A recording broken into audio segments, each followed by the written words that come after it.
you've been together a year, maybe you've been together 20. I don't know, but something's off. Something feels off. Your spidey senses are tingling, like you know they're feeling some kind of way, and it's not necessarily in your favor.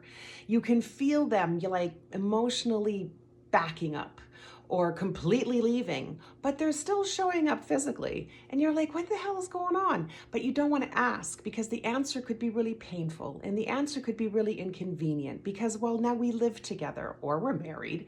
Like once you are tied together in a material way, I understand that everything gets more complicated. Did the divorce, did the whole bit. I get it. But there comes a point where your time and your self-respect is worth something, right?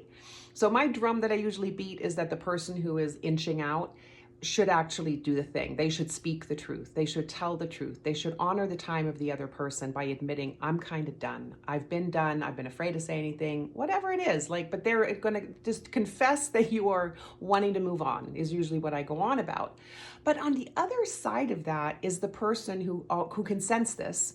Even if they're in denial about it, you can feel a person inching away from you emotionally, mentally, but you don't want to hear them say it because if they don't say it, then maybe it's not true. And until they say it, we can just pretend that everything is the same and everything is fine. And I don't have to tell my friends that I'm single again. And then my parents won't be disappointed, or I won't have to tell the kids.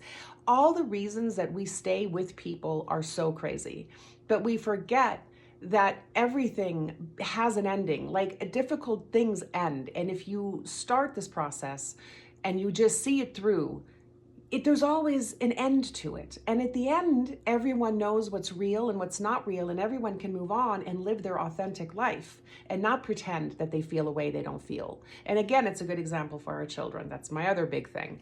But if you don't ever ask, if you wait for the other person to say the hard thing, you could literally spend 20, 30 years in this weird holding pattern. It's not healthy. Your time in this world is limited, literally physically limited. Don't you want to spend it with the person that's right for you, or maybe no one? Who knows? But don't you want to live an honest life? Don't you want to use your years here wisely? And if no one asks the hard question and nobody tells the hard truth, this is how we end up with a world full of couples that kind of hate each other, or on a good day pretend the other one's not there. I want better than that for us.